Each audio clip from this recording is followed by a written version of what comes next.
Hello student, आज अपन रुबाइयाँ करेंगे फिराक गोरखपुरी की। यद्यपि पहले रुबाइयाँ और गजलें नामक इनकी कविता हुआ करती थी, लेकिन अब गजलें आपके सिलेबस से हटा दिया है। रुबाइयाँ नामक जो चैप्टर है वो रखा गया है। इन रुबाइयों को 4 भागों में बांटेंगे। 4 भाग। एक रुबाई के अंदर आपको बताएंगे दीपावली के अवसर पर किस प्रकार का वातावरण रहता है। एक जो माता किस प्रकार से अपने जो नन्हे बच्चे के उसका वात्सल्य का वो बताएंगे, और एक रुबाई के अंदर आपको बताएंगे रक्षाबंधन के बारे में। तो इस प्रकार कुल 4 रुबाइयां फिराक गोरखपुरी ने यहां पर बताई है आपको। जो यद्यपि 2 रुबाइयां तो कॉमन है, जैसे कि मान लो जो है बच्चा किस प्रकार से उसकी मां के ममत्व, वात्सल्य, लाड, प्यार और प्रेम, एक छोटे बच्चे मतलब जो शिशु होता है उसके और एक मां के बीच का जो रिलेशन है उसके बारे में बताएंगे। तो कुल मिला के अपन 3 ही मान चलते हैं। यद्यपि टोटल 4 है, लेकिन 2 तो कॉमन हो गई, जैसे दोनों रुबाइयों के अंदर माता और पुत्र के बीच के प्रेम का वर्णन है। तो कुल मिला के ऐसे समझेंगे कि मान लो पहली रुबाई है, उसके अंदर माता और पुत्र के बीच के वात्सल्य का वर्णन है। माँ और बेटे का जो संबंध है माता पुत्र वात्सल्य कहलाता है। वात्सल्य का भाव जो है माँ और छोटे बेटे के बीच होता है। दूसरा है दीपावली के अवसर पर जो किस प्रकार से घर का जो खुशनुमा वातावरण होता है उसका है। और तीसरी जो रुबाई है उसके अंदर है आपके रक्षाबंधन का। भाई और बहन के प्रेम का प्रतीक रक्षाबंधन श्रावण के महीने में आता है, और हिंदू धर्म की मान्यता के अनुसार रक्षाबंधन का जो त्योहार है वो किसी होली या दीपावली से कम नहीं माना जाता है। जितना उत्साह उमंग होली और दीपावली के अवसर पर होता है, उतना का उतना प्रेम और वात्सल्य भरा जो त्योहार है वो आपके रक्षाबंधन के अवसर पर भी होता है। इस प्रकार की ये 3 रुबाइयां, यद्यपि मैं आपके सामने इन रुबाइयों का जो है पढ़ करके इनको बता देता हूं। ये रही 3 रुबाइयां। इसके अंदर सबसे पहली जो रुबाई है, आंगन में लिए चांद के टुकड़े को खड़ी, हाथों पे झुलाती है उसे गोद भरी, रह रह के हवा में जो लोका देती है, गूंज उठती है खिलखिलाते बच्चे की हंसी, नहला की छल के निर्मल जल से उलझे हुए गैसों में कंघी करके किस प्यार से देखता है बच्चा मुंह को जब घुटनियों में लेके पिनाती है कपड़े। ये रुबाई नंबर मान लो हो गई 1। यद्यपि 2 है, 1 और 2, लेकिन ये चूंकि दोनों जो रुबाइयां हैं मां और बेटे के प्रेम के बीच है, इसलिए इसको 1 ही मान के चलेंगे अपन। अब आपके सामने दूसरी, दिवाली की शाम घर पुते और सजे, ये 2 नंबर रुबाई है। इसको 2 नंबर अपन काउंट करेंगे कि दिवाली की शाम घर पुते और सजे, चीनी के खिलौने जगमगाते लावे, वो रूपवती मुकड़े पे एक नरम दमक बच्चे के घरौंदे में जलाती है। ये 2 नंबर हो गई। अब जो आगे आपकी आ रही है ये भी वो पहले नंबर की जो रुबाई है, जैसे मैंने माँ और बच्चे की वात्सल्य का, ये उसको 1 में ही लोगे आप। क्या, आंगन में ठुनक रात जिदी आया है, बालक तो है चांद पे ललचाया है, दर्पण उसे देख के कह रही है माँ, देख आईने में चांद उतर आया है। अब लास्ट तीसरी जो रुबाई है उसका अपन देखेंगे कि रक्षाबंधन की सुबह रस की पुतली छाई है, घटा गगन की हल्की हल्की, बिजली की तरह चमक रहे हैं लच्छे, भाई की है बांधती चमकती राखी। इस प्रकार ये 3 या यूं कहे 4 रुबाइयां आपके सामने पेश है। रुबाइयां जो नाम है इससे आपको कंफ्यूज होने की आवश्यकता नहीं है। फिराक गोरखपुरी एक शायर है, एक गजलकार है, और रुबाई यद्यपि मूलतया आप लोग जानते होंगे कि शायर वो होता है जो गजलें लिखता है, शायरियां लिखता है, लेकिन रुबाइयां भी कुछ इस प्रकार का ही है। जैसे हिंदी में कविताएं लिखने वाला जो होता है साहित्यकार उसको कवि बोलते हैं, लेख लिखने वाला जो होता है उसको लेखक बोलते हैं। उस प्रकार रुबाइयां, गजलें और शायरियां लिखने वाला गजल गायक, गजलकार होता है, शायर होता है। तो यहां पर चूंकि पहले आपके सिलेबस के अंदर जो पहले 12th का सिलेबस था उसमें गजल भी थी, लेकिन उसको डिलीट कर दिया गया है। अब मात्र आपके सिलेबस के अंदर रुबाइयां सिलेबस में हैं, इसलिए अपन केवल उन फिराक गोरखपुरी की रुबाइयों को पढ़ेंगे। यद्यपि उससे पहले 8-10 गजलें भी थी, अच्छी सुंदर गजलें थी। चूंकि अब वो पाठ्यक्रम में नहीं है तो उसका अपने को उसका अध्ययन नहीं करना है। लेकिन जैसा कि शुरू से ही ये रहा है कि मैं आप लोगों को जो पाठ का भावार्थ है, जो पद्यांश है, काव्यांश है, उसका सरलार्थ समझाने से पहले, उसकी सप्रसंग व्याख्या समझाने से पूर्व मैं आप लोगों को सदैव उनका संक्षिप्त परिचय, उस काव्यांश का परिचय, और उससे भी पहले जो उसको लिखने वाला साहित्यकार है, चाहे वो कवि है, चाहे वो लेखक है, चाहे गद्य भाग है, चाहे पद्य भाग है, क्योंकि आरोह में अपने दो भाग है, तो उसको लिखने वाला जो है उसके जीवन परिचय के बारे में, क्योंकि ये क्वेश्चन आता है 2-3 नंबर का, तो ये 3 भाग में मैं पाठ को लेके चलता हूं। और चौथा जो अंतिम भाग होता है वो होता है आपके प्रश्नों का हल, जो पाठ्य पुस्तक के पीछे, जो आपके किसी भी लेसन के पीछे जो प्रश्नोत्तर होते हैं पाठ के साथ और पाठ के आसपास, उनका अपन जो है अध्ययन करते हैं। तो मैं आपको यहां बताता चलूं कि 3 जो रुबाइयां हैं वो आपको इस तरह समझनी है कि पहली जो प्रारंभिक रुबाई है उसके अंदर मां अपने बच्चे को किस प्रकार जो नहलाती है, किस प्रकार अपने दोनों हाथों में लेकर के उसको उछालते हुए उसके साथ हंसी मजाक करती है, कभी अपनी दोनों घुटनों के अंदर लेकर के उसको कपड़े पहनाती है, कभी उसके जो घुंघरे बाल है, घुंघराले बाल, उलझे हुए जो बाल है उसके अंदर कंघी करती है। और उस समय बच्चा जो अपनी मां के मुख के सामने जितनी मधुर मन और मुस्कान से देखता है वो नजारा देखते ही बनता है।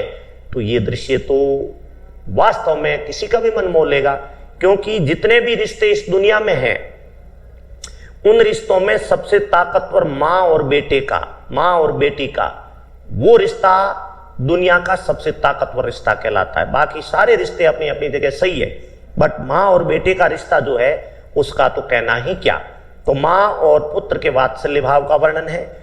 एक रुबाई के अंदर दीपावली जो हिंदुओं का प्रमुख जो धार्मिक उत्सव है उसके बारे में बताएंगे कि दीपावली के अवसर पर किस प्रकार जो गरीब लोग हैं वो खुशियां मनाते हैं। दीपावली दीपों का त्योहार होता है, घरों की रंगाई पुताई होती है, सजावट की जाती है, लोग घरों में मिठाइयां लाते हैं, लक्ष्मी पूजन करते हैं, कुछ इस प्रकार का भाव। और रही बात अंतिम रुबाई रक्षाबंधन, भाई और बहन के प्रेम का प्रतीक, एक प्रेम के सूत्र का प्रतीक, श्रावण के पवित्र महीने में आने वाला त्योहार जिसका नाम है रक्षाबंधन। तो इस रुबाई के अंदर आपकी फिराक गोरखपुरी भाई और बहन के अनूठे प्रेम के प्रतीक रक्षाबंधन के दिन किस प्रकार सावन का महीना, आकाश में बादलों की घटाएं छाई हुई और बहन जो है वो सुंदर चमचमाती राखी लाती है और अपने भाई के हाथों में बांधती है, तब नजारा देखते ही बनता है। जैसा कि थोड़ी देर पहले मैं आपको बता रहा था कि माँ और बेटे का रिश्ता प्रेम भरा होता है, वात्सल्य भरा, उल्लास भरा, वैसे ही भाई और बहन का रिश्ता भी कोई कम नहीं होता। भाई जो है अपनी बहन को उसकी रक्षा का वचन देता है और बहन प्यार का प्रतीक सूत्र जो है वो उनकी कलाइयों में बांधती है। तब कवि कहते हैं कि दुनिया के सारे दुख, सारी पीड़ा और जो समस्याएं हैं वो खुद ब खुद दूर हो जाते हैं। कुछ इस प्रकार के भावों से युक्त है आपकी रुबाई, जिसका जो रक्षाबंधन के अवसर पर उसका अपना अध्ययन करेंगे। लेकिन इसके कंप्लीट विस्तृत अध्ययन करें उससे पूर्व अपन जो है इनके जो कवि है जिसका नाम है आपकी स्क्रीन पर ये रहा, फिराक गोरखपुरी। तो अपन जानेंगे फिराक गोरखपुरी के बारे में कि कौन है फिराक गोरखपुरी, कब हुआ इनका जन्म, किस प्रकार की रचनाएं लिखते हैं, कौन कौन सी इन्होंने रचनाएं लिखी है, क्योंकि बोर्ड के अंदर ये क्वेश्चन भी आता है, इसलिए इसका भी ध्यानपूर्वक अध्ययन करना अति आवश्यक है। यदि हम किसी भी पाठ को इन 4 भागों से नाप लेते हैं, इन 4 भागों में अपन इनका अध्ययन कर लेते हैं, तो किसी भी विद्यार्थी को ना तो रटने की आवश्यकता होती है, ना उसको किसी प्रकार की अतिरिक्त मेहनत की आवश्यकता होती है। यदि ध्यानपूर्वक इस पूरे कम से कम एक पाठ के अंदर 50-60 मिनट का जो एक वीडियो है उस पाठ को यदि आप ध्यानपूर्वक श्रवण करते हैं तो मेरा वादा रहा कि आपको ना पुस्तक पढ़ने की आवश्यकता है, ना रटने की आवश्यकता है, ना किसी डेस्क वर्क की आवश्यकता है, ना अतिरिक्त मेहनत की आवश्यकता है। क्योंकि आप लोग विदित हो कि आजकल जो बोर्ड का पेपर आता है, जिस पैटर्न का पेपर है, वो इस प्रकार का बनाया जाता है कि यदि आपने उसका गहनता से अध्ययन किया, यदि ध्यानपूर्वक विषय को समझ लिया, तो फिर आपको उत्तर देने में कोई कठिनाई नहीं होती। अन्यथा पाठ के पीछे रटे हुए प्रश्न आप लोग अच्छी तरह जानते हो कि केवल उनको याद करने से काम नहीं बैठने वाला। क्योंकि पैटर्न में एक दिन आपको पूरा जो है एक लगभग 30 मिनट 40 मिनट का कक्षा 12 बोर्ड का जो पेपर है उसका पैटर्न प्रश्न नंबर 1 से लेकर 80 नंबर का कंप्लीटली जो है उसके अंदर आपको उसका रूपरेखा जो है, उसका पैटर्न जो है, फॉर्मेट जो है वो बताऊंगा। उससे क्या है कि आपको पढ़ने में काफी हद तक सहूलियत रहेगी, आसानी से आप उसका अध्ययन करोगे। क्योंकि आजकल जो पैटर्न का क्वेश्चन पेपर आता है उसके अंदर एमसीक्यू टाइप, जिसको वस्तुनिष्ठ क्वेश्चन बोलते हैं, जिसमें अ ब स द 4 ऑप्शन आते हैं, वे क्वेश्चन भी होते हैं 12 क्वेश्चन। उसके बाद जो 6 क्वेश्चन होते हैं फिल इन द ब्लैंक्स यानी कि रिक्त स्थान की पूर्ति भी आते हैं। उसके बाद अति लघुतरात्मक शॉर्ट टाइप क्वेश्चन जिसको बोलते हो, आप इंग्लिश के अंदर भी इस प्रकार से जान सकते हो एमसीक्यू टाइप, यानी कि जो ABCD 4 ऑप्शन आते हैं उस तरह हिंदी में भी आपको अ ब स द चारों में से एक का चयन करना होता है। इसको हिंदी में बहुचयनात्मक या वस्तुनिष्ठ प्रश्न बोलते हैं। उसके बाद फिल इन द ब्लैंक्स जो आप हिंदी में रिक्त स्थान बोलते हैं, वो 6 क्वेश्चन। उसके बाद शॉर्ट टाइप क्वेश्चन जिसको इंग्लिश में आप बोलते हो, जिसको अति लघुतरात्मक प्रश्न बोलते हैं। और उसके बाद है लघुतरात्मक प्रश्न, और उसके बाद होते हैं लॉन्ग टाइप क्वेश्चन यानी कि निबंधात्मक क्वेश्चन। उसमें आपके निबंध है, सप्रसंग व्याख्या है, उसके अलावा कुछ वितान के और कुछ आरोप के क्वेश्चन भी है। तो मिला जुला पैटर्न है। और इस मिले जुले पैटर्न में जब तक इन 4 चरणों से नहीं गुजरते हैं आप, तब तक आप उस पेपर में, हिंदी के विशेषतया पेपर में 80 में से 70, 75, 78 नंबर नहीं ला सकते। क्योंकि बाकी विषयों में तो प्रैक्टिकली सपोर्ट होता है, इसमें आपको जो करना है अपनी मेहनत से करना है। 20 नंबर सेशनल जाते हैं, उसके अलावा 80 नंबर का पेपर होता है। तो उसके लिए मैं आपको वापस बता दूं कि सबसे पहले उस कवि का या लेखक का परिचय, उसके बाद उस पाठ का परिचय, चाहे कविता है चाहे कहानी है, उसके बाद उसका भावार्थ, और लास्ट में रहता है कि पाठ के पीछे के चाहे गद्य भाग हो चाहे पद्य भाग हो उसके प्रश्नोत्तर। यदि हम इन चरणों से गुजर जाते हैं, विशेषतया पद्य भाग में स्पेशली जो अपना अध्ययन कर रहे हैं आजकल, जैसे कि रुबाइयां पाठ है, 2 भागों में आरोप बंटी हुई है, गद्य और पद्य। वितान हम पहले ही कर चुके हैं, 3 पाठ, सिल्वर वेडिंग, जूझ और अतीत में दबे पांव, मैंने अच्छी तरह से उनको आप लोगों को बता दिया है। यदि उसको भी ध्यानपूर्वक यदि आप सुनते हैं तो आपको फिर वापस पुस्तक या उस लेसन को पढ़ने की भी आवश्यकता नहीं है। लेकिन इसके लिए आपको उतना टाइम बिताना पड़ेगा, स्पेंड करना पड़ेगा, सुनना पड़ेगा ध्यानपूर्वक। उस वीडियो का जो है सुनने से ही काम चलने वाला। शॉर्टली यदि आप इसको करते हैं तो ऐसा पॉसिबल नहीं होता है।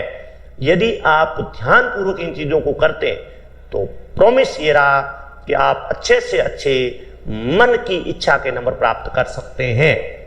अब अपन शुरू करते हैं अंतिम आरो के पद्य भाग का पाठ, जिसका नाम रुबाइयां है और जिसके रचनाकार का नाम फिराक गोरखपुरी है।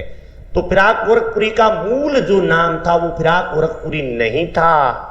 ये भी कई बार बोर्ड के अंदर क्वेश्चन आ जाता है, 4 ऑप्शन दे दिए जाते हैं, अथवा तिलोत्तरात्मक आ जाता है कि फिराक गोरखपुरी का मूल नाम क्या था। तो ध्यान रहे, उनका मूल नाम था रघुपति साहब फिराक, और हिंदी में जो रचनाएं लिखते हैं वो फिराक गोरखपुरी के नाम से लिखते हैं।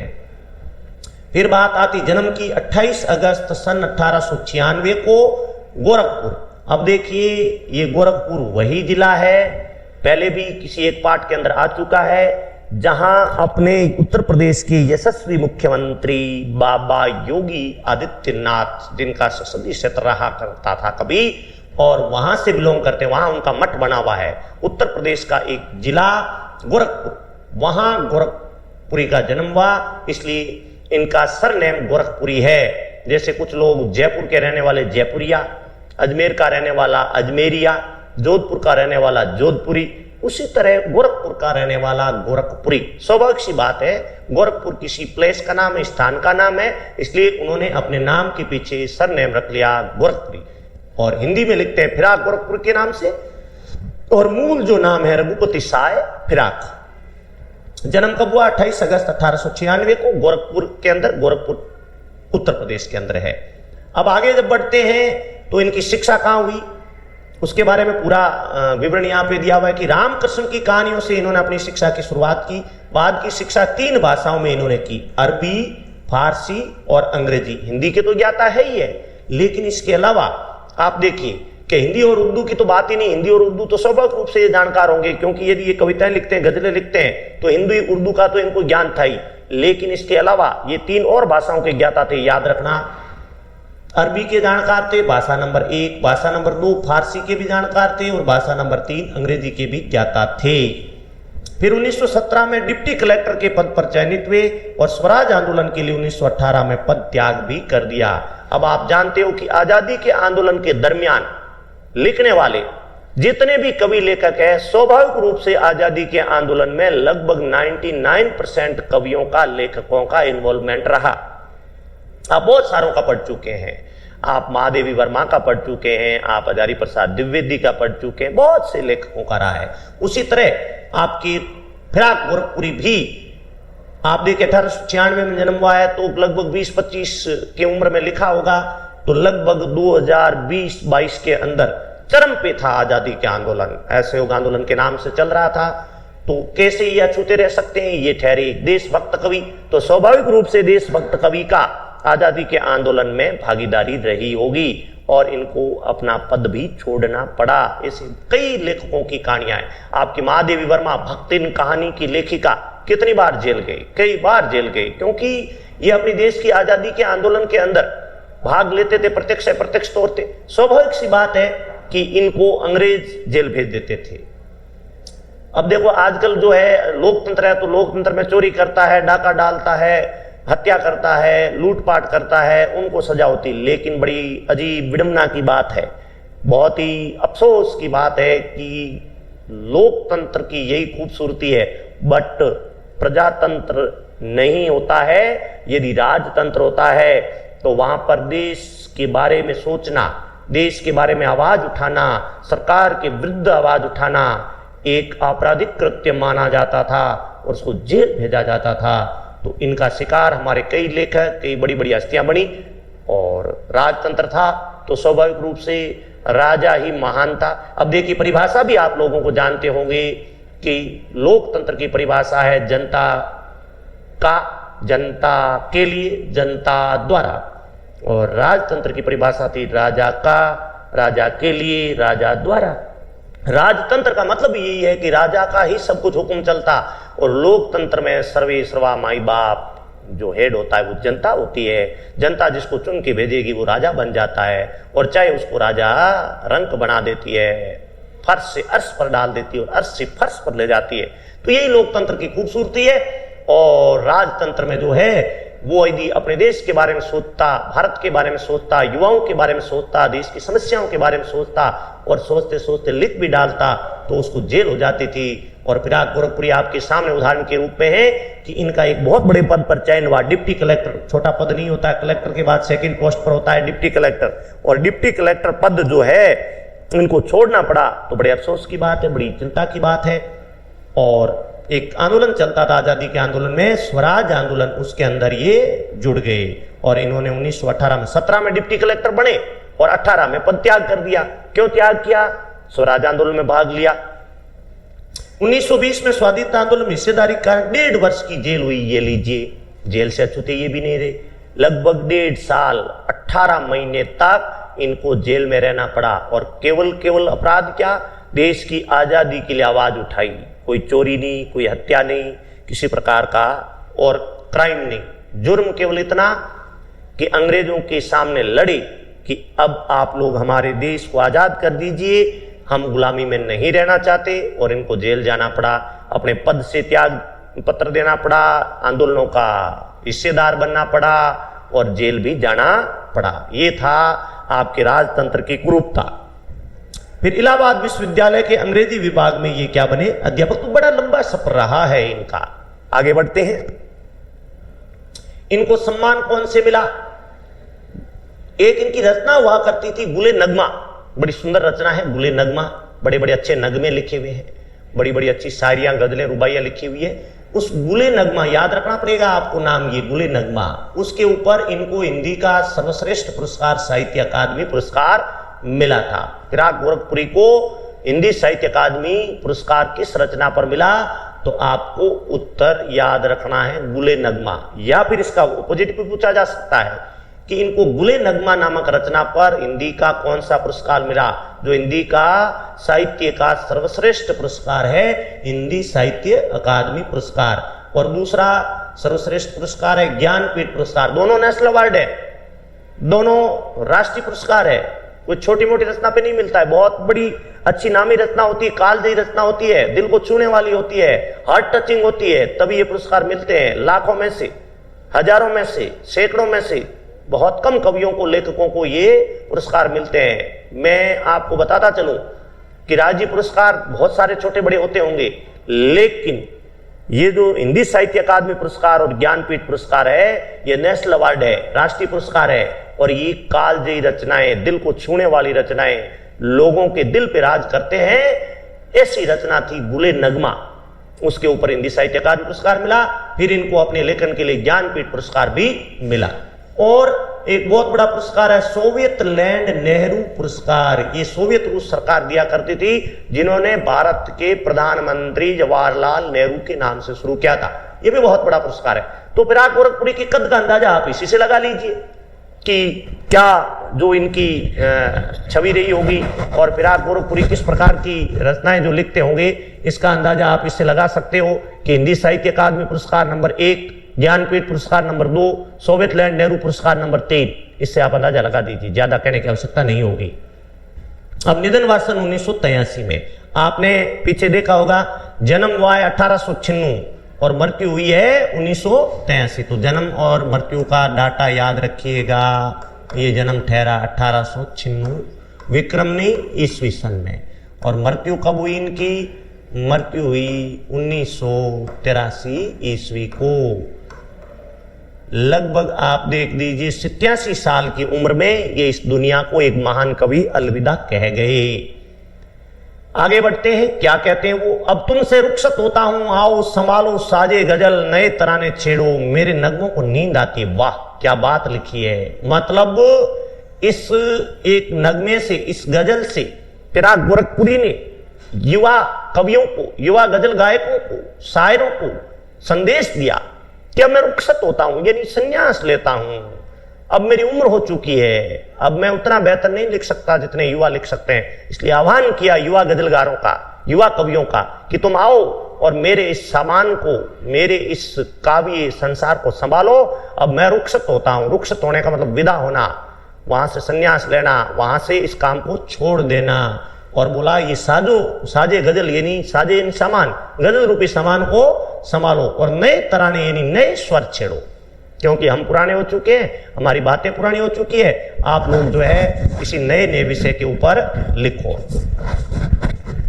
उर्दू शायरी का बड़ा हिस्सा किन किन से भरा हुआ है? रूमानियत, रहस्य और शास्त्रीयता। 3 वर्ड ध्यान रखने हैं कि उर्दू शायरी में क्या क्या चीजें मिश्रित होती है।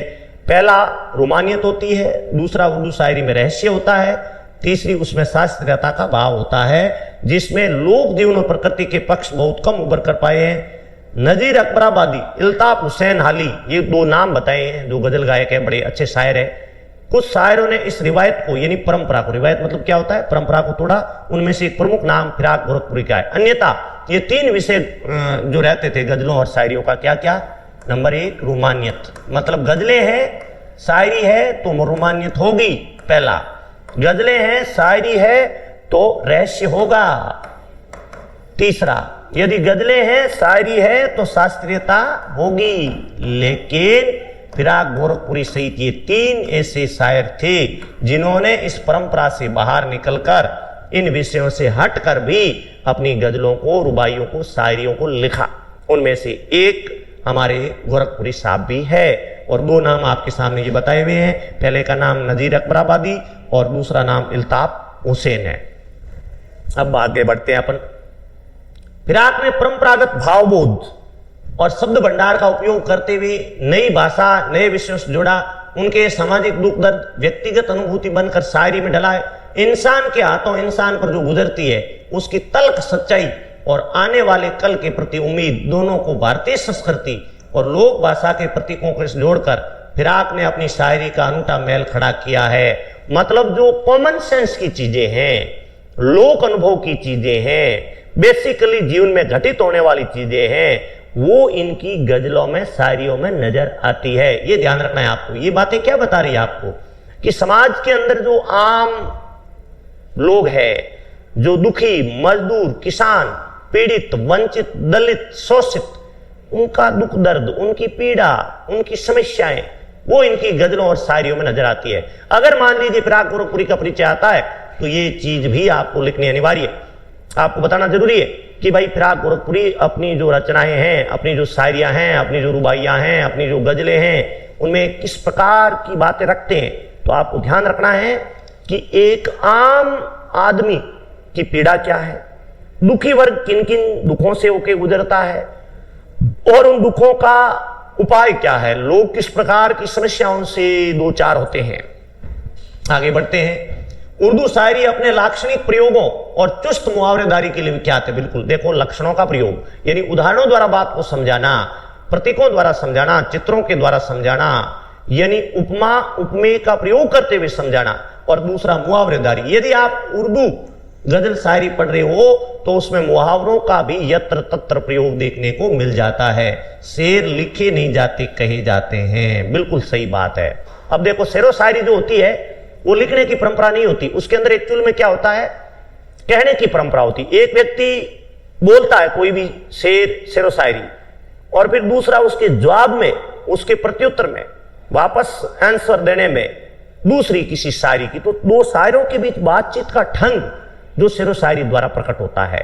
तो ये लिखने की परंपरा नहीं थी पहले, लेकिन धीरे धीरे जब समय बीतता गया तो वैसे हिंदी काव्य जगत में, हिंदी पद्य भाग में शायरी भी एक पैटर्न बन चुका, शायरी भी कविता की तरह लिखी जाने लगी। अन्यथा शेर शायरी और गजल का परंपरा रही है कि वो कभी भी लिखे नहीं जाते बल्कि कहे जाते हैं। ये भी ध्यान में रखने वाली बात है। यानी एक तरह का संवाद प्रमुख होता है। संवाद यानी वार्तालाप, डायलॉग, बातचीत, साक्षात्कार। जो गजलें होती है, जो शायरियां होती है ना, उनमें एक संवाद होता है, डायलॉग होता है। मतलब जो मान लीजिए एक व्यक्ति बैठ के कविता लिख देता है, पढ़ देता है, वैसा सिस्टम जो है, वैसा जो व्यवस्था है, वैसी जो परंपरा है, वो आपकी शायरियों और गजलों में नहीं होती। क्योंकि शायरियों और गजलों में ऐसा होता है आमतौर पर कि ज्यादातर दो लोग आपसी वार्तालाप करते बैठे रहते हैं, और वह आपसी वार्तालाप में एक व्यक्ति शायरी बोलता है और दूसरा उसके प्रत्युत्तर में, उसके उत्तर के अंदर वापस आंसर देने के लिए उस शायरी का प्रयोग करता है। मीर और गालिब बहुत बड़े नाम है, बहुत बड़े नाम है। गजल के अंदर गालिब की जब गजलें पढ़ने लग जाओ तो दिल बाग बाग हो जाता है। और मीर, ये दो नाम बहुत ही गजब के प्रसिद्ध नाम है। यदि उर्दू शायरी, उर्दू गजलों में नाम लिया जाए तो मीर और गालिब के बिना सूना है। मीर और गालिब की गजलें भंडार भरा पड़ा है, और ऐसे नामी मतलब गजल गायक और शायर है कि क्या कहना। जैसे कि अपना अपना फील्ड होता है। जैसे अपन नाम लेते हैं क्रिकेट जगत का तो सचिन तेंदुलकर का नाम आता है, विराट कोहली का नाम आता है। जब बात करें गायकी की तो लता मंगेशकर का नाम आता है। जब बात करें एक्टिंग तो अमिताभ बच्चन है, धर्मेंद्र है, ऐसे नाम आते हैं, देवानंद है। उसी तरह जब गजल गायकी की बात करोगे, जब अपन शायरी और गजलों की बात करोगे तो युगों युगों तक मीर और गालिब, गालिब नाम तो एक वक्त ऐसा आया कि बच्चे बच्चे की जुबान पर गालिब की गजलें थी, गालिब के शेर थे, और उनकी सुंदरता, उनके भाव कि भाव विभोर हो जाए सुनने वाला। गालिब के ऐसे ऐसे शेर, ऐसी ऐसी गजलें थी। तो मीर और गालिब की तरह फिराक ने भी कहने की शैली को साध कर आम आदमी और साधारण जन से अपनी बात कही। प्रकृति, मौसम और भौतिक जगत के सौंदर्य को शायरी का विषय बनाते हुए कहा कि दिव्यता भौतिकता से पृथक वस्तु नहीं है। जिसे हम भौतिक कहते हैं वो भी क्या है, दिव्य। यद्यपि ये ऑपोजिट है कि जो भौतिक है वो दिव्य नहीं हो सकता, दिव्य वो भौतिक नहीं हो सकता। लेकिन फिराक गोरखपुरी ने बड़े सुंदर ढंग से अपनी गजलों के अंदर इन दोनों को एक साबित किया। यह आसान बात नहीं थी, क्योंकि दोनों को एक ही सिरे में लाना, दोनों को एक भाव में पिरोना इतना आसान नहीं होता। लेकिन फिराक गोरखपुरी ने मीर और गालिब की पद चिन्ह पर चलते हुए, उनका अनुकरण करते हुए बताने का प्रयास किया कि दिव्यता और भौतिकता यदि माना जाए तो एक है, अन्यथा दो मान लिया जाए तो फिर कठिनाई हो जाती है। लेकिन फिराक गोरखपुरी एक ऐसे शायर गजल गायक थे जिन्होंने दिव्यता और भौतिकता को एक ही धागे में पिरोया। उन्होंने कहा ये दो मोती अवश्य है लेकिन इनका धागा एक ही है, एक ही धागे में पिरोए हुए दो मोती है। फिराक की रुबाई में हिंदी का एक घरेलू रूप दिखाई देता है। भाषा कैसी है? सहज, और प्रसंग भी सूरदास के वात्सल्य की याद दिलाता है। बहुत गजब की बात लिखी है। आप देखिए, यद्यपि बड़ी क्लासों में सूरदास के जो पाठ नहीं आते, सूरदास के पद नहीं आते, आपने कक्षा 10 में, कक्षा 9 में अध्ययन करते हो, 8 में अध्ययन करते हो, सूरदास ने अपनी माता और पुत्र के वात्सल्य का वर्णन गजब का किया है। माता यशोदा और कृष्ण का बाल रूप भरा पड़ा है। इतिहास, हिंदी साहित्य जो है वो सूरदास के वात्सल्य वर्णन से भरा पड़ा है। यद्यपि उनकी लिमिट है कि सूरदास ने भगवान कृष्ण और माता यशोदा के बीच का जो प्रेम है वही वर्णन किया है। लेकिन जब फिराक गोरखपुरी का जब अपन ये रुबाइयां पढ़ते हैं तो यहां पर भी जब आप मां और बच्चे के बीच के वात्सल्य को पढ़ते हो तो हमें वो किसकी याद दिला देता है? सूरदास के वात्सल्य की। और सूरदास के वात्सल्य की क्या विशेषता थी? सबसे बड़ा गुण क्या था सूरदास के वात्सल्य का? कि उसके अंदर क्या थी? सादगी थी। बहुत ही मतलब सिंपलिसिटी, बहुत ही साधारण से दिखने वाली बातों के अंदर बहुत ही गजब का वात्सल्य, गजब की माँ और बेटे के प्रति जो प्रेम है उसका भंडार भरा हुआ, बहुत गहराई प्रकट की थी। तो कुछ वैसी विशेषताएं फिराक की गजलों में नजर आएगी। फिराक ने जो माता और पुत्र के वात्सल्य का वर्णन किया है वो हमें किसकी याद दिलाता है? प्रश्न आ जाता बोर्ड में कई बार कि फिराक की जो गजलें हैं उसमें माता के वात्सल्य जो है वो कौन से कवि की याद दिलाता है? तो आंसर क्या होगा? सूरदास। क्योंकि सूरदास ने भी भगवान श्री कृष्ण के बाल स्वरूप और माता यशोदा के वात्सल्य का वर्णन बड़े ही सुंदर ढंग से किया है। आगे बढ़ते हैं। मुझे चांद चाहिए मैयारी, मैं चंद्र खिलौनों ले हूं। ये पंक्ति सूरदास द्वारा कही हुई है। एक्चुअल में था क्या? इस पंक्ति को ध्यान करो, दोबारा मैं उच्चारण करता हूं। मुझे चांद चाहिए मैयारी, मैं चंद्र खिलौनों ले हूं। चंद्र यानी चांद, खिलौनों यानी खिलौना, ले हूं यानी लूंगा। जिद करके बैठ गए। कौन? भगवान कृष्ण। किससे? माता यशोदा से। अब बच्चा था और बच्चे आपको पता है कि ये नहीं समझते, कीमत से उनको कोई लेना देना नहीं होता। उनको जो चीज पसंद आ जाए वो मांग बैठते हैं कि माता पिता अफोर्ड कर सकते हैं कि नहीं सकते, उनके बजट में है कि नहीं है, ये चीजें उनके लिए मायने नहीं रखती। तो एक बार कृष्ण भगवान ने बचपन में क्या किया? चांद को, खिलते हुए चांद को देखा, चांद की थल चांदनी को देखा और वो जिद कर बैठे कि हे माता यशोदा, मुझे तो और कोई खिलौना नहीं चाहिए, जो ये चंद्र रूपी खिलौना है यही चाहिए। अब माता यशोदा धर्म संकट में फंस गई, काफी जो है विचलित हो गई कि चांद कैसे दे सकती हूं। लेकिन माता यशोदा आप जानते हो कृष्ण से अटूट प्रेम करती थी, पराकाष्ठा से बाहर का प्रेम था। इसलिए माता यशोदा ने क्या किया कि अंदर से एक दर्पण लेके आई माता। और जब सच्चा प्रेम होता है तो कोई ना कोई हल निकल ही आता है। तो माता यशोदा का कृष्ण के प्रति प्रेम का तो कोई पराकाष्ठा थी नहीं, प्रेम की कोई सीमा, कोई चरम सीमा थी नहीं। तो माता यशोदा अंदर से लेके आई एक दर्पण, कांच, ग्लास। उन्होंने उस चंद्रमा के सामने रखा और बोला, देख बेटे कृष्ण, मैं तेरे लिए आसमान से धरती पर चांद ले आई। और कृष्ण भगवान का बाल मन बड़ा ही प्रभावित हुआ, मोहित हो गया। तो ये होती है माँ की ममता, ये होता है माँ का बेटे के प्रति प्रेम, कि वो संसार की सारी खुशियां लुटा देना चाहती है। वो तन मन धन से, अपने कण कण से अपने बेटे के लिए स्वयं दुख भोग कर, स्वयं गीले कपड़ों पर सोकर उसको सूखे पे सुलाती है। स्वयं दुखों का सामना करके माता जो है अपने बेटे के प्रति लगाव, वात्सल्य, प्रेम भाव प्रकट करती है। तो वैसी ही पंक्ति सूरदास ने अपनी जो कविता उसके अंदर लिखा, उसमें कृष्ण भगवान कहते हैं कि मैयारी यानी हे माता यशोदा, मैं चंद्र खिलौनों ले हूं, अर्थात मैं तो ये चंद्रमा रूपी खिलौना लूंगी। यदि कलयुगी माता पुत्र का वार्तालाप होता तो हो सकता है माता चांटा मार देती, हो सकता है माता दुत्कार देती। यद्यपि शास्त्रों में लिखा हुआ है कि पुत्र कुपुत्र हो सकता है, माता कभी कुमाता नहीं होती। इसमें कोई दो राय नहीं है कि बेटा खराब हो सकता है, गलत रास्ते पर जा सकता है, कुछ भी इस तरह का कार्य कर सकता है जो गैर पारंपरिक हो, जो गलती से युक्त हो। लेकिन माता कभी अपने पुत्र का बुरा नहीं चाह सकती, नहीं चाह सकती। इसलिए कहा जाता है कि पुत्र कुपुत्र अवश्य हो सकता है, लेकिन माता कुमाता यानी वो खराब नहीं हो सकती अपने बेटे के लिए। हो सकता है कई पुत्र वर्तमान में कलयुग में अपने माँ बाप को घर से निकाल देते हैं, माता को चोट पहुंचा देते हैं, माता की हत्या भी कर देते हैं, माता को डराते धमकाते हैं। लेकिन आज तक बहुत कम ऐसे रेयर केस है कि मां ने अपने बेटे का बुरा चाहो। यद्यपि कलयुग है और कलयुग के अंदर वो चीजें होती है जो कभी कल्पना ही नहीं की थी। इसलिए आज के संदर्भ में तो कुछ भी कहना मुश्किल होगा, लेकिन फिर भी ऐसा आम तौर पर होता है कि माता अपने पुत्र का बुरा कम ही चाहती है, लेकिन पुत्रों को अनेकों को देखा है कि अपनी मां के लिए बहुत सी बुराइयां, बहुत से दुर्लक्षणों से मुक्त होते हैं। आगे बढ़ते हैं।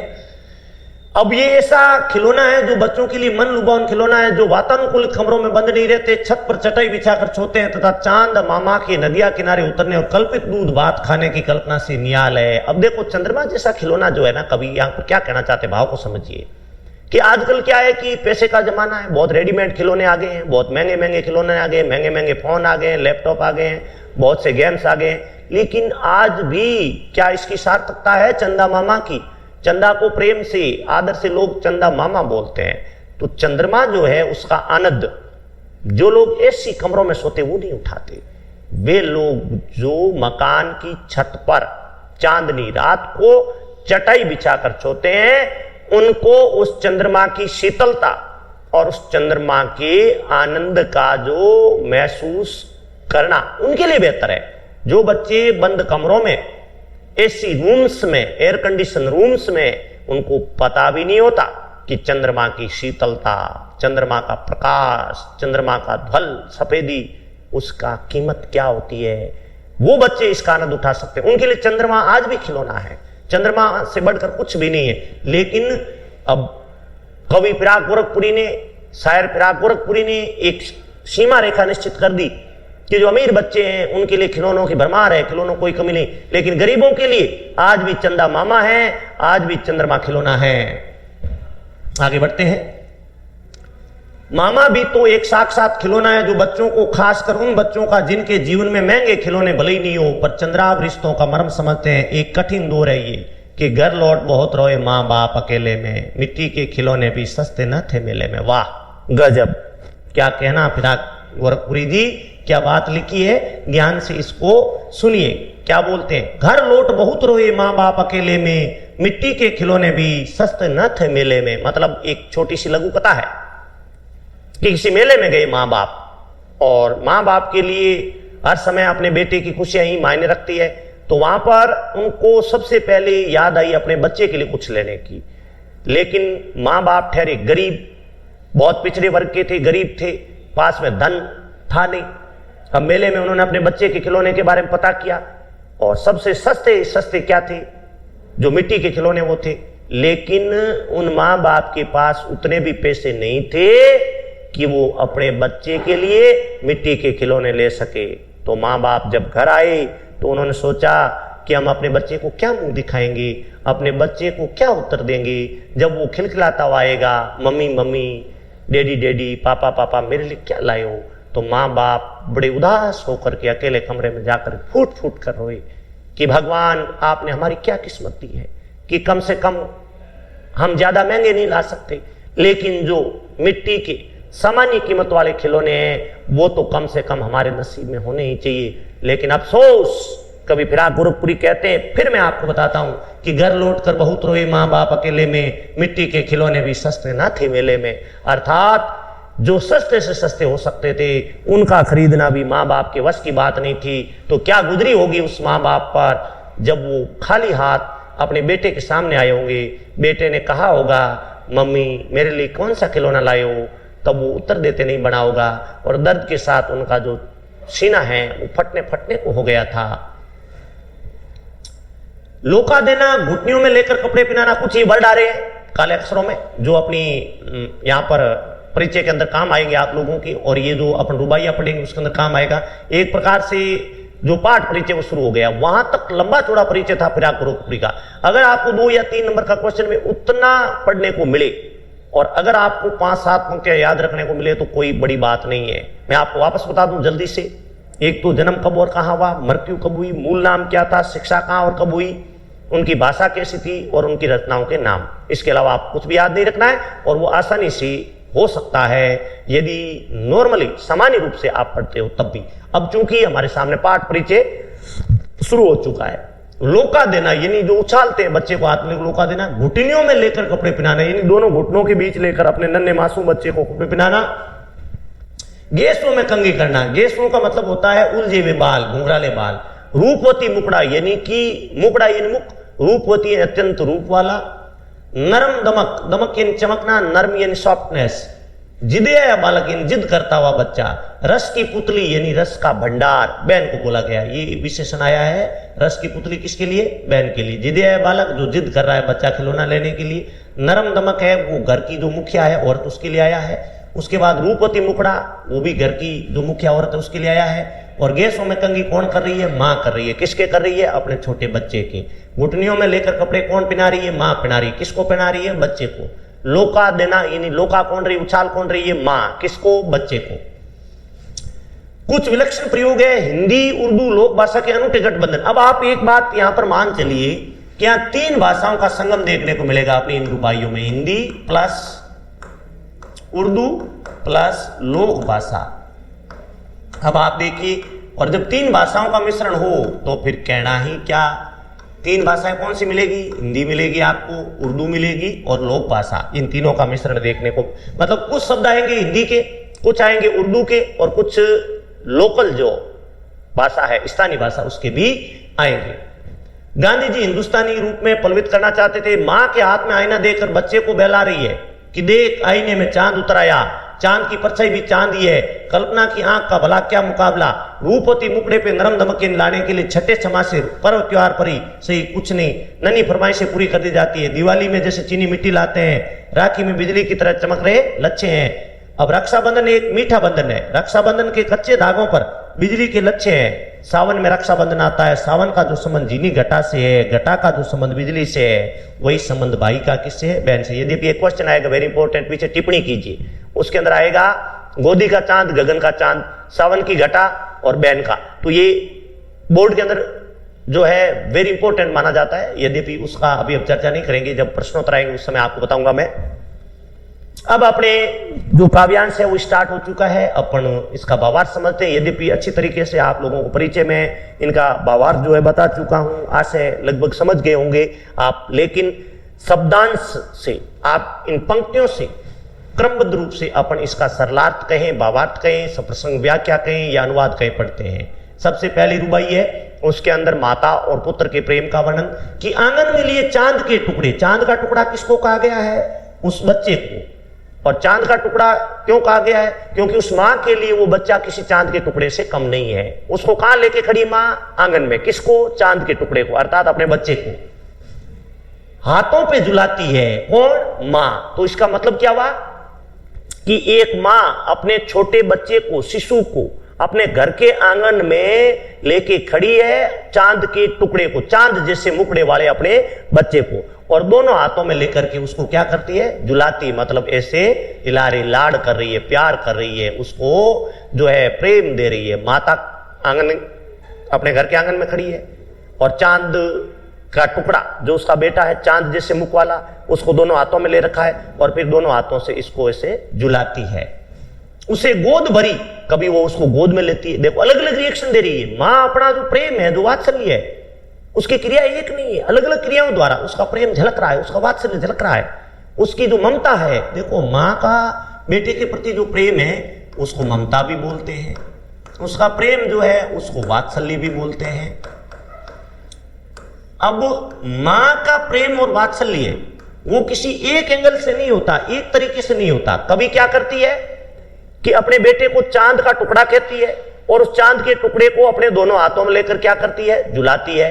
कभी उसको अपने गोद में बिठाती है, और तो कभी अगली क्रिया क्या कि रह रह के हवा में लोका देती। लोका देती मतलब उछालती, जैसे हाथों में लिया ऐसे ऐसे ऊपर फेंकती फिर नीचे, पैसे ऊपर फेंकती फिर नीचे। तो इस तरह ये क्रिया प्रतिक्रियाएं, एक मां की ममता, एक मां का वात्सल्य, एक मां का प्रेम, एक मां का दुलार, दुलार भी कह सकते हो। दुलार भी मां का बच्चे के प्रति जो प्रेम है उसको दुलार भी बोला जाता है, ये दुलार। अब आप देखिए, इनको आप शॉर्टकट में तीनों को प्रेम भी बोल सकते हैं कि एक माँ का अपने बेटे के प्रति जो प्रेम है वही ममता, वही वात्सल्य, वही दुलार कहलाता है। तो माँ क्या करती है कि चांद के टुकड़े वाला, चांद के टुकड़े जैसा अपने दिल का टुकड़ा, कलेजे का टुकड़ा, जिसको अपने दोनों हाथों में लेकर के वो क्या करती है, ऐसे झुलाती है। उसके बाद क्या करती है, गोद में बैठाती है, फिर हाथों में लेती है और फिर वो हवा में क्या करती, बार बार लोका देती है। और जब ये क्रियाएं होती है, जब माँ अपने बच्चे के साथ ये प्रेम भाव दर्शाती है, तो यकीन मानिए कि बच्चे की खुशियों का कोई ठिकाना नहीं। बच्चा सोना चांदी हीरे मोती नहीं मांगता, बच्चे को चाहिए प्यार, लगाव, दुलार, लाड़, प्यार, वात्सल्य, ममता, प्रेम।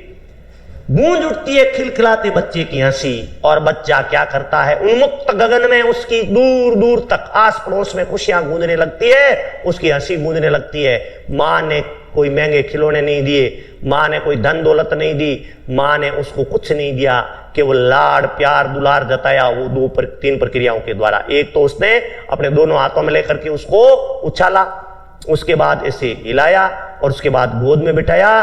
तो उस बच्चे की जो खिलखिलाती हुई हंसी है वो माँ के मन को क्या सुकून देती होगी और उस बच्चे को क्या आनंद होता होगा, वो तो वो माँ जानती है या फिर वो बच्चा जानता है। शब्दों में बयां करना इतना आसान नहीं है। लेकिन कवि जो है फिराक गोरखपुरी कहते हैं कि दुनिया के सारे रिश्ते फीके पड़ जाते हैं, दुनिया की सारी खुशियां छोटी पड़ जाती है जब एक माँ अपने घर के आंगन में अपने चांद के टुकड़े रूपी बेटे को लेकर अपने दोनों हाथों में हिलाती है, उसको रह रहकर हवा में उछालती है, रह रहकर गोद में बिठाती है।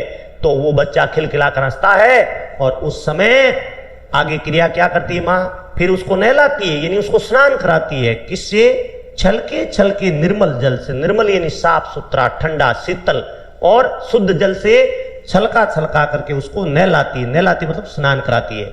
अब देखो, माँ के पास वो जादू की छड़ी है, माँ के पास वो ट्रिक है, माँ के पास वो सारा चीजें है कि उसने उसको जो है नहलाने के लिए पहले उसको मोटिवेट किया, पहले उसको प्रेम से तैयार किया ताकि बच्चा रोए नहीं। और यदि आप सीधा बच्चे को पकड़ा, उसको साबुन घिसी और उसको जबरदस्ती नहलाया तो रो रो कर सिर घर पे उठा लेगा, पूरा चारों तरफ चीखने चिल्लाने की आवाज आएगी। लेकिन जब माँ दिल से अपने बेटे से प्रेम करती, वो ऐसा कैसे कर सकती है? इसलिए वो माँ पहले उस बच्चे को पूरी तरीके से खुश करेगी। क्या करेगी? अपने दोनों हाथों में लेकर के हिलाएगी, अपनी गोद में बैठाएगी, उससे पुचकारेगी, लाड़ करेगी, प्यार करेगी, फिर हवा में लोका देगी, उछालेगी। उस समय बच्चा खिलखिला कर हंसेगा। तब माँ उसको साफ सुथरे जल से, एकदम शीतल जल से क्या करेगी? नहलाएगी। और फिर उलझे हुए गैसों में, यानी जो घुंघराले बाल है उसके अंदर फिर क्या करेगी? वो कंघी। अन्यथा इन दोनों क्रियाओं में आप यकीन मानिए बच्चा रोएगा। यदि वो कितने ही साफ सुथरे जल से, शीतल जल से नहलाएगी, लेकिन बच्चा स्नान करने के लिए तैयार नहीं होगा, रोएगा। और यदि घुंघराले बालों में यदि वो कंघी करेगी तो फिर अवश्य रोएगा। लेकिन चूंकि माँ ने उसको वात्सल्य से भर दिया है, ममता से भर दिया है, तो फिर रोना कैसा? तो वो रोएगा नहीं, बड़े प्रेम से तैयार हो जाएगा। और माँ बड़े प्रेम से उसको क्या करेगी? उसको पहले नहलाएगी साफ सुथरे जल के द्वारा और उसके बाद जो है उनके उलझे हुए घुंघराले बालों के अंदर क्या करेगी? कंघी। उस समय जिस प्यार से जो बच्चा है माँ का मुंह देखेगा, वो देखते ही बनता है। उस दृश्य की कोई कीमत नहीं, वो दृश्य दुर्लभ है, अवेलेबल ही नहीं है। तो कवि ने कहा कि ये दो चीजें बताइए। आपने देखा होगा, एक तो पहले ये बताइए कि गूंज उठती है खिलखिलाते बच्चे की हंसी, लाइन नंबर 1, और किस प्यार से देखता है बच्चा मुंह को। तो ये दोनों बच्चे का रिएक्शन क्यों आया? पहले उस बच्चे को हाथों में लेके हिलाया, गोद में बिठाया, दोनों हाथों में ऊपर उछाला, तब वो क्या किया है? खिलखिलाकर हंसा। उसके बाद उसको बड़े प्रेम से साफ सुथरे जल से नहलाया, फिर बड़े प्रेम से उसके उलझे हुए बालों में, घुंघराले बालों में, लटों में उसने कंघी की। लेकिन तब भी वो रोया नहीं, उसको दर्द नहीं हुआ, बल्कि उस प्यार से माँ का मुंह देखता है जिस प्यार के लिए दुनिया दीवानी है, मरी पड़ी है। और उसके बाद माँ क्या करती है? अपने दोनों घुटनों के बीच लेकर के उसको कपड़े पहनाती है। तो ये रुबाई जो थी आपके सामने पहली रुबाई है, जिसमें माँ का प्रेम, बच्चे का उसके प्रति प्यार से मुख देखना, उसका खिलखिला कर हंसना, और दोनों के बीच की जो अंडरस्टैंडिंग है उसका वर्णन यहां पर फिराक गोरखपुरी ने किया है। अब आ जाते हैं दूसरी रुबाई ये कि दिवाली की शाम घर पुते और सजे, कि दीपावली के अवसर पर घरों की रंगाई पुताई और सजावट की जाती है। और जो आम आदमी है, जो ग्रामीण लोग हैं, जो मध्यम वर्ग के लोग हैं, वो महंगे आइटम तो अपने घरों में ला नहीं पाते हैं, इसलिए वो चीनी मिट्टी के जो खिलौने हैं, जो आइटम्स है, वो अपने घर में लाते हैं। और जो रूपवती यानी सुंदर स्त्री है, उस घर की मुखिया है, उसके मुख पर एक विशेष प्रकार की दमक, एक चमक, एक शाइनिंग देखने को मिलती है। ये दृश्य, ये माहौल, ये एनवायरमेंट कब होता है? दीपावली के अवसर पर। क्या क्या होता है कि घरों की रंगाई पुताई और सजावट की जाती है। उसके बाद घरों में नए नए खिलौने, कई अच्छे अच्छे सामान लाए जाते हैं। घर की जो मुखिया औरत है, रूपवती सुंदरी है, उसके मुख पर एक विशेष प्रकार की चमक दिखाई देती है। और बच्चे जो घरौंदे बनाते हैं, यानी मिट्टी के घर को क्या बोला जाता है? घरौंदे। उसमें माँ उसको खुश करने के लिए दीपावली के अवसर पर जाकर क्या करती है? दिए जलाती है। ये छोटी सी रुबाई थी दीपावली के अवसर पर। यद्यपि दीपावली को भी किसी निबंध में बांधना आसान नहीं, लेकिन कवि ने बड़ी सुंदरता से 4 लाइनों में बांधा है। क्या होता है कि घर की पुताई की जाती है, घर को सजाया जाता है, रंग रोगन किया जाता है, चीनी मिट्टी के खिलौने लाए जाते हैं। घर की जो मुख्य औरत है, उसके चेहरे पर चमक, खुशी देखने को मिलती है। और माँ जो है अपने बच्चे के मिट्टी के घर के अंदर क्या जलाती है? दिए। अब आ जाते हैं वापस वही रुबाई जिसके अंदर बच्चा जिद करेगा माँ से कि मुझे चंद्रमा रूपी क्या चाहिए? खिलौने। और माँ किस प्रकार से पहले तो जो असमंजस में पड़ जाएगी, वो कंफ्यूज हो जाएगी कि मैं ऐसा खिलौना कहाँ से लाऊं, कैसे दूं। लेकिन फिर माँ तो माँ है, और माँ का दिल आपको पता है, दुनिया जहान भर की खुशियां अपने बेटे को लुटा देती है। तो आंगन में ठुनक रहा है, ये मारवाड़ी शब्द है, राजस्थानी शब्द है ठुनकना, यानी ठिनकना, यानी कि बच्चा जिद करके हल्का हल्का रोता है, हुंकार करता है, वो किसी चीज को लेने की जिद करता है, हल्का हल्का रोता है, तो उसको ठुनकना बोलते हैं। तो बच्चा आंगन में क्या कर रहा है? एक तो ठुनक रहा है और एक जिद कर रहा है। क्यों? क्योंकि वो कह रहा है मेरा जो दिल है वो ललचा रहा है, क्या लेने के लिए? चांद लेने के लिए। उस बालक, ठुनक कौन रहा है? बालक। जिदिया कौन है? बालक। कहां पर? अपने घर के आंगन में। अपने घर के आंगन में वो जो बालक है ठुनक रहा है, और दूसरा क्या कर रहा है? जिद कर रहा है। किसके लिए? चांद लेने के लिए। क्योंकि उसका जो दिल है, उसका जो हृदय है, वो ललचा रहा है कि मैं ये लूंगा। लेकिन माँ के पास चांद तो है नहीं, इसलिए वो घर से क्या लाई? दर्पण लाई। दर्पण यानी होता है कांच, ग्लास। और फिर उसको उस चंद्रमा के सामने किया, और उसको देखकर माँ कह रही है कि देख, ये जो दर्पण है, आईना है, कांच है, ग्लास है, उसके अंदर जो चांद है, जिसका दिल ललचा रहा था ना तेरा इस चांद को लेने के लिए, देख इसके अंदर उतर आया है। तो ये भी एक माँ अपने बेटे के लिए जब लगता है उसको मेरे पास ये देने लायक नहीं है, तो उसमें भी उसको दुत्कारती नहीं, उसको डांटती नहीं कि भाग जा, मेरे पास कहां चंद्रमा खिलौना है, चंद्रमा कोई लाया जा सकता है। लेकिन माँ ने उसका भी तोड़ निकाल लिया, अपने बेटे को उसमें भी खुश कर दिया। अब यद्यपि उसको भी पता है, बेटे को तो कैसे पता होगा, वो तो मासूम होता है, उसको पता है कि मैं चांद कैसे ला के दे सकती हूँ, लेकिन उसने बेटे को खुश करने के लिए उसके लिए ऐसा कार्य कर दिया। अब आ जाते हैं अपनी अंतिम रुबाई है, जो रक्षाबंधन के अवसर पर है कि रक्षाबंधन की सुबह रस की पुतली। रस की पुतली नाम किसका है? बहन का। ये पूरा जो वर्ड है ना, रस की पुतली, वो बहन के लिए प्रयुक्त हुआ है कि रक्षाबंधन की अर्ली इन द मॉर्निंग, यानी रक्षाबंधन की सुबह को, सवेरे को जो बहन है वो आती है अपने भाई के पास। अब वातावरण कैसा होता है रक्षाबंधन के दिन कि आकाश में, गगन का मतलब होता है आकाश में, क्या छाई हुई है? हल्की हल्की बादलों की घटाएं छाई हुई है। और जो राखी के लच्छे हैं, जो लड़ियां हैं, वो भी इस तरह चमक रही है मानो आकाश के अंदर क्या चमक रही हो? बिजलियां। और फिर इस प्रकार चमचमाती हुई, चमकती हुई जो राखी है, बहन अपने भाई के हाथों में बांधती है। तो ये जो रुबाई है छोटी सी, इसके अंदर रक्षाबंधन का वर्णन है कि रक्षाबंधन के दिन क्या होता है कि रस की पुतली यानी खुशियों से भरी हुई, आनंद से भरी हुई बहन भाई के पास आती है, रक्षा सूत्र लाती है, राखी लाती है, और उसके लच्छे ठीक उस तरह चमक रहे जैसे आकाश में बिजलियां चमकती है।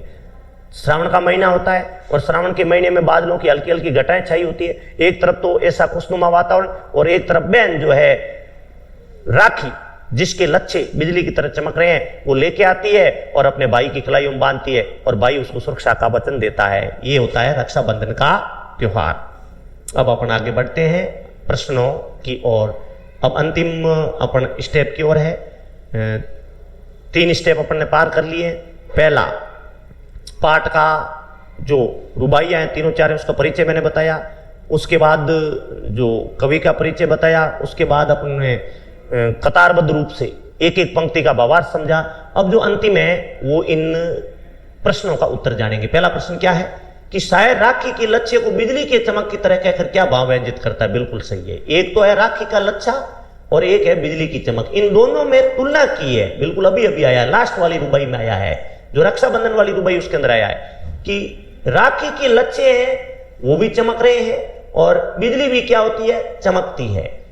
राखी के लच्छे भी भाई के मन में उमंग पैदा करते हैं और बिजली की चमक भी उमंग पैदा करती है, तो दोनों में समानता है। यहां पर उत्तर देखते हैं कि शायर राखी के लच्छे को बिजली की चमक की तरह कहकर बताना चाहता है कि सावन मास में रक्षाबंधन के दिन वर्षा में जिस तरह बिजली चमकती है, उसी प्रकार बहन चमकती राखी बांधकर भाई की उज्जवल भविष्य की कामना करते, मतलब दोनों में समानता है। अब आ जाते हैं प्रश्न नंबर 2, खुद का पर्दा खोलने से क्या आशय? यद्यपि ये अपने प्रश्न है नहीं, इसलिए इसको डिलीट कर लीजिए, क्योंकि ये गजलों में से है, ये अपने अंदर है ही नहीं, इसलिए इसको छोड़ दीजिए, क्योंकि गजलें डिलीट हो चुकी है, गजलें हट चुकी है और अपन जो रुबाइयां पड़ी उसके अंदर ये नहीं है। अब आ जाता प्रश्न नंबर 3, किस्मत हमको रो लेवे हम किस्मत को रो लेवे है, ये भी गजलों के अंदर से था, हट चुका है। यहां आ जाते हैं गोदी के चांद। आपके प्रश्न नंबर 2 और 3 मैंने इसलिए छोड़े हैं क्योंकि वो रुबाइयों में से नहीं है। पहले एक पार्ट हुआ करता था रुबाइयां और गजलें, जो गजले पार्ट अब हट चुका है, अब केवल अपने सिलेबस के अंदर रुबाइयां हैं और रुबाइयों में से वो था नहीं, वो गजलों में से था। जब चूंकि वो चैप्टर ही नहीं रहा तो उन प्रश्नों का कोई मकसद ही नहीं बनता। पहला प्रश्न रुबाइयों में से था, प्रश्न नंबर 2 और प्रश्न नंबर 3 गजलों में से था, इसलिए हमने नहीं किया। अब आ जाते हैं प्रश्न नंबर 4, ये चूंकि रुबाइयों में से करते हैं। गोदी के चांद और गगन का चांद, इस पर टिप्पणी करनी है। गोदी का चांद किसको बोला गया है? बेटे को। और गगन का चांद किसको बोला गया है? जो आकाश में स्थित चंद्रमा होता है उसके लिए। तो अब आप इन दोनों का रिश्ता समझो कि गोदी का जो चांद है यानी मां के लिए, मां की गोदी में बैठने वाला बच्चा, उसके लिए चांद का टुकड़ा है। और दूसरा है गगन का चांद। अब ये क्या चीज है? गगन का चांद। इसके अंदर जो है आकाश में जो चंद्रमा, अब इनमें दोनों में रिश्ता मैं बताता हूं आपको क्या रिश्ता है। देखिए कि जब मां की गोद में बेटा बैठता है तो मां का हृदय उत्फुल्लित हो जाता है, मां बड़ी आनंद मग्न हो जाती है, उसकी खुशियों का कोई ठिकाना नहीं रहता। जब मां की गोद में बेटा हो तो उसके लिए वो चांद ही है, वो चांद का टुकड़ा है। और आकाश में जब चंद्रमा आ जाए तो रात्रि के अंधेरे को दूर दूर तक नामो निशान नहीं रहता है। तो जो मैं तो अंधेरी रात में चंद्रमा का है, वही मैं तो मां की गोद के लिए अपने बेटे का है। तो ये रिश्ता है, मतलब आपको ये बताना है कि दोनों एक जैसी चीजें। मां के लिए जो मैं तो अपने बेटे का है, वही अंधेरी रात के लिए किसका महत्व है? चंद्रमा का। तो दोनों खुशियां फैलाते हैं, दोनों प्रकाश फैलाते हैं, शीतलता फैलाते हैं कि मां की गोदी में बेटा आ जाए, मां की खुशियों का कोई पार नहीं। आकाश अंधेरी रात में चंद्रमा आ जाए तो खुशियों का कोई ठिकाना नहीं। फिर अगला क्या है टिप्पणी? सावन की घटा और रक्षाबंधन का पर्व। अब देखो सावन की घटाएं जब छा जाएगी तो चारों तरफ आनंद मग्न वातावरण, शीतल हवा बहने लगेगी, चारों तरफ सुंदर नजारा हो जाएगा। और रक्षाबंधन का पर्व आता है तो भी खुशियों का कोई ठिकाना नहीं रहता, तब भी बहन और भाई के प्रेम का कोई पराकाष्ठा नहीं रहती, कोई अंतर नहीं रहता। तो दोनों एक जैसी है कि सावन की घटा भी खुशियां देती है, सावन की घटाएं छाती है तो चारों तरफ वातावरण खुशनुमा हो जाता है, ठंडी ठंडी हवा बहती है और लोग खुश होते हैं। और रक्षाबंधन का पर्व आता है तब भी खुशियां फैलाती, भाई और बहन के प्रेम का प्रतीक होता है, तो दोनों में रिश्ता है। उसके बाद 5वां प्रश्न, अंतिम प्रश्न है, इन रुबाइयों से हिंदी, उर्दू और लोक भाषा के, बिल्कुल ये पहले अभी आया था, अपन परिचय कर रहे उस समय, कि हिंदी के शब्द भी है, उर्दू के शब्द भी है और लोक भाषा के भी शब्द है। हिंदी तो आना ही है क्योंकि हिंदी का चैप्टर है, उर्दू गजलों में, रुबाइयों में आया जाता है, और लोक भाषा ये कवि फिराक गोरखपुरी की स्पेशलिटी है कि वो लोक भाषा शब्दों का प्रयोग करते हैं। तो अब आपको इसके अंदर छांटना है कि हिंदी, जैसे यहां पर सबसे पहले आंगन में लिए चांद के टुकड़े खरी, ये हिंदी का है। हाथों पे झुलाती है गोद भरी, ये हिंदी का है। गूंज उठती खिलखिलाती बच्चे की हंसी, ये भी हिंदी का है। अब और नीचे 4 लाइनें दी हुई हिंदी का है। तो ये पूरे जो एक तरफ दिए हुए हैं, ये जो है आपके हिंदी के शब्द है। किस भाषा के? हिंदी के। ये सारी पंक्तियां 1, 2, 3, 4, 5, 6 और 7, सातों के अंदर शब्दों का जो प्रयोग किया गया है वो हिंदी का है। उसके बाद यहां पर आते हैं उर्दू। 2 नंबर कौन सी भाषा का प्रयोग हुआ है? उर्दू का। अब उर्दू में उलझे नहीं है, ये उलझे हुए है। क्या लिखा हुआ है? उलझे, क्योंकि मिसप्रिंट हो गया है। गेसमो, उसके बाद है आईना, कंगी, ये सारे शब्द किसके हैं? उर्दू के। जैसे उलझे शब्द हो गया, उसके बाद क्या हो गया? कंगी हो गया, ये उर्दू का शब्द। जैसे आईने हो गया, ये उर्दू के शब्द है, ये तो पूरे हिंदी के हैं। उसके बाद लोक भाषा के रह के, ये लोक भाषा का है पहला। उसके बाद लोका देती है, ये लोक भाषा का। तो तीनों ही आपको यहां पर बता दिया है कि हिंदी के कौन से शब्द है, भरमार है हिंदी की, तो पूरी हिंदी की इन सारी लाइनों में हिंदी की है। कुछ उर्दू के शब्द भी आए हैं, जैसे उलझे हैं, गेसवे है, कंगी है, आईना है। लोक भाषा के यद्यपि कम आए हैं, एक दो एक आए हैं, लेकिन आए हैं। रह की, ये लोक भाषा का है। लोका देना, ये भी लोक भाषा का है। इस प्रकार अपने जो आहरो पाठ्य पुस्तक है कक्षा 12 की, जो हमने सफर शुरू किया था गद्य और पद्य भाग का, उसका आज पद्य भाग का अंतिम पाठ था। आप लोगों को मैंने बेहतर ढंग से, पूरी तल्लीनता से और जितनी मेरी क्षमता कैपेसिटी है उससे पूरा समझाने का प्रयास किया है। यदि आप लोगों को श्रवण करने के बाद, सुनने के बाद आपको लगता है कि वास्तव में सही ढंग से इसको करने का प्रयास किया है, तो अवश्य इसको बार बार सुनिए। आपकी परीक्षा में अच्छे नंबर लाने के लिए रामबाण सिद्ध होगा। और इसको जो बेसिक नॉलेज है, आपके व्यवहारिक ज्ञान है, उसका भी बहुत सारा भरमार है इसके अंदर मिलेगा। इसलिए यदि आप लोग पूरी, मैं पहले भी आपको बता चुका हूं कि शुरू से अंत तक, यदि प्रथम चरण से अंतिम चरण तक, यानी कवि के परिचय से लेकर के प्रश्नोत्तर तक ध्यानपूर्वक आप शुरू से अंत तक सुनते हैं, तो अवश्य आपको लाभ की प्राप्ति होती है। यदि आपको अच्छा लगा तो जरूर कृपया करके रिक्वेस्ट है आप लोगों से कि इसको लाइक करें, जो चैनल है इसको सब्सक्राइब करें और ज्यादा से ज्यादा इसको शेयर करने का प्रयास करें। यदि आप इसको लाइक करोगे तो हो सकता है और कई बच्चों को इसमें लाभ की प्राप्ति होगी, और यदि आप सब्सक्राइब करोगे तो और कई ऐसे जो लाभकारी वीडियो है आपको सुनने को मिलेंगे, कई अन्य विषयों का और अन्य पाठों का। और यदि आप शेयर करोगे तो भी बहुत से बच्चों तक ये बात पहुंचेगी। इस प्रकार अपनी आरो पुस्तक इसी के साथ पूरी हो जाती है। अब हम जल्दी ही किसी व्याकरण के, जो काफी महत्वपूर्ण भूमिका होती है व्याकरण की भी बोर्ड के पैटर्न में, क्योंकि मैंने पहले भी आपको बताया है कि शायद 32 या 34 नंबर की आरो है, 12 या 14 नंबर की जो वितान है, और बाकी जो भाग है 30-34 नंबर का बहुत बड़ा भाग है व्याकरण का है। तो 2 बुक अपनी लगभग पूरी हो चुकी है, जिसमें वितान के तीनों पाठ पूरे हो चुके हैं और आरो के गद्य और पद्य भाग पूरा हो चुका है। अब हम अगले वीडियो के अंदर जल्दी व्याकरण के उन विषयों को लेंगे जो समझने के लिए जाने जाते हैं, मतलब जिनको समझना बहुत जरूरी है। यद्यपि निबंध जैसे विषय है उसको तो आप रट करके भी, याद करके भी कवर कर सकते हो, लेकिन कुछ भाषा व्याकरण लिपि है, अलंकार है, पारिभाषिक शब्दावली है, शब्द शक्ति है, कुछ ऐसे चैप्टर है जिनको यदि ध्यानपूर्वक समझा जाए तो उनको आराम से आप ग्रहण कर सकते हो। तब तक जय हिंद, जय भारत।